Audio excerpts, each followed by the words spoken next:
Hello friends, my name is Nick and this week's plant of the week is Phlebodium aureum, commonly referred to as the blue star fern, and I was a self-proclaimed fern killer for a number of years, but this blue star fern is the fern that brought back my confidence when it comes to growing ferns. Hello sweet pea, we have Muffin coming to join us right now. And fortunately, this is a very inexpensive houseplant. You can find it at practically every houseplant store. When I was a buyer and I would order a tray of assorted ferns, there was always a couple of blue star ferns in the mix. And they, as you can see, can really become quite the specimen over time. I have had this one for probably going on about 3 years at this point. And I can solemnly swear that this is a much more resilient fern in comparison to many of the other ones that will just like crisp up and wither away upon the first underwatering. This one can really handle some neglect. So if you have also been a self-proclaimed fern killer and you want to dip your toes back in to the fern kingdom, well, the fern family, you know what I'm saying, I would highly recommend trying out a blue star fern. So the care for these houseplants, as you can see with the foliage, or the name as well, the blue star fern, it is a little bit more like gray, bluish color, and that kind of translates with the lighting as that this can handle a little bit more sunlight than some of the other ferns. So when I first brought this home, I was growing this in a south-facing window. That sounds like a lot of light, and honestly, it probably is a little too much light for this fern, but I found it at like a super just bright greenhouse. They didn't have any like shade cloths at the place where I purchased it, so I was like, you know what, I'm just gonna throw it into what this fern seemed like it was getting. And of course, the leaves that like worked their way into the window, like pressing up against the glass, they burned a little bit. They got some sun scarring on it, but the rest of the plant was honestly completely fine. But I have since moved it back. Now it's hanging out a couple feet away from my east-facing windows, also underneath one of my Soltech Solutions aspect light, which you can use code NICK2022 to save 15% on your next purchase from soltechsolutions.com if you would like. So much more accepting when it comes to sunlight. It can take a wide array of light, but I would honestly stick with the brighter side of the spectrum. That's what I've always stuck with, and I think that's why my plant is just flourishing so much. But I've always found that the more thicker, robust ferns, they honestly do need a little bit more sunlight than you would expect. We are always told that ferns are low light houseplants, which many ferns are absolutely low light houseplants. This one just extends beyond that a little bit. In fact, I think you're going to have the best success with this growing it in brighter light conditions in your home. So say inside a north or east facing window, or pull back a couple feet from a west or a south facing window. The watering though, it's still a fern.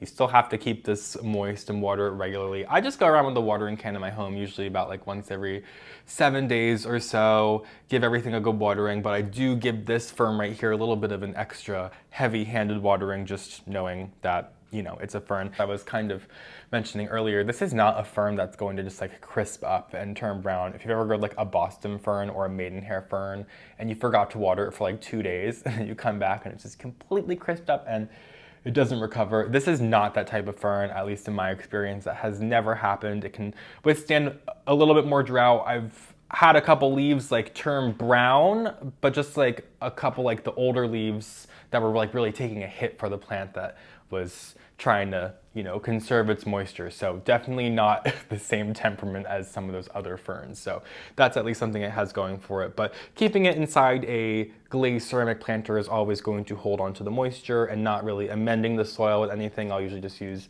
a plain potting mix straight from the bag. Of course, you want to consider the brands that you're using. I use Repot Me in my home, which I absolutely love. I would not recommend using like just straight Miracle Grow soil straight from the bag, but to each their own. Let's talk about the temperature. So these are going to flourish, and you don't have to really worry about it.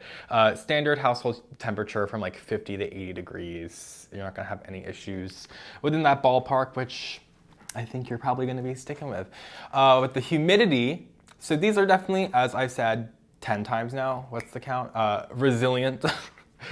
So these don't require high humidity. Will they thrive in higher humidities? Yes, so ferns like to be in like 40 to 60% humidity, which is typically what you're going to find in your home. Right now, we're in the summer, I have my air conditioning on in my home, and the humidity in my home is right around 50%. So within that 40 to 60% ballpark that many of your houseplants are gonna be happy with. Some of those more frilly ferns are not gonna be happy if that falls below 40%, typically going to be in the winter time when the heat heat kicks on, so you could supply humidity with a humidifier there, or humidity trays, or whichever method you use to supplement humidity. But I wouldn't really worry about that with the blue star fern. These leaves are super thick.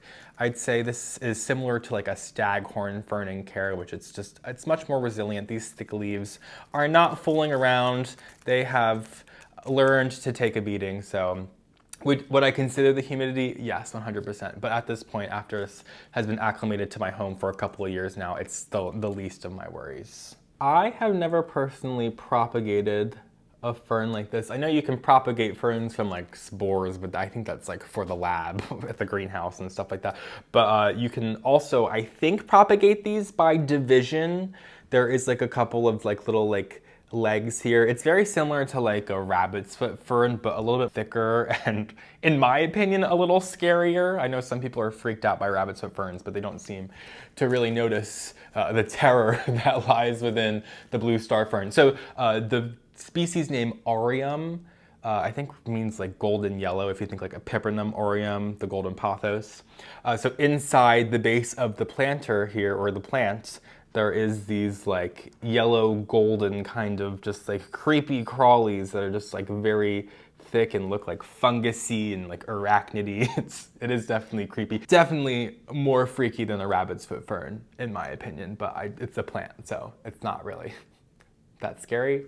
But I'm just saying, I understand where the fear comes from. But I believe you can cut these away and separate them. They're pretty much like rooted into the soil, so I don't know. I need to do some more research on that, but I don't think many people are trying to propagate their ferns, but just throw it out there.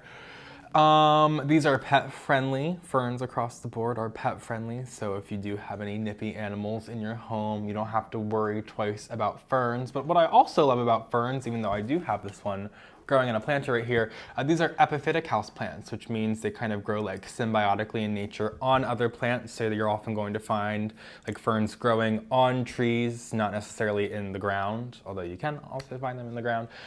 But you can grow these mounted on your wall. I have plenty of fern mounts around my home, as well as videos that I've done on them in the past. My staghorn ferns I always love to mount on a piece of wood. It really gives you such a vibe. And this is absolutely one of those plants that would completely give you a really fun vibe as well. You could only imagine this just like up coming off the wall like this. Although it's really extending now that I've had it for a couple of years.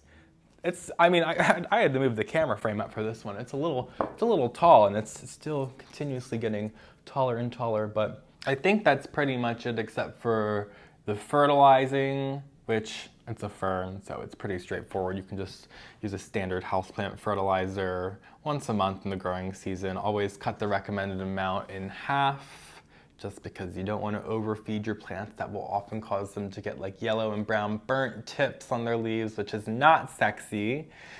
But yeah, such a fun plant. I absolutely love the blue foliage paired with this like oxblood red planter here. I think it really pops, and it's just such a lovely lush vibe that really has inspired me to bring a lot more ferns into my home. And like I said, if you've struggled with ferns in the past and you're writing this off as well, try it out and give it more light than you expect, and you might be pleasantly surprised. So that's it for this week's Plan of the Week. Thank you guys so much for joining me. If you don't already, you can follow me on TikTok and Instagram at phillyfoliage. You can subscribe to my Patreon for even more houseplant content that I don't post on any other of my social accounts. And of course, subscribe to my channel. I will see you guys in my next video. Have a great day.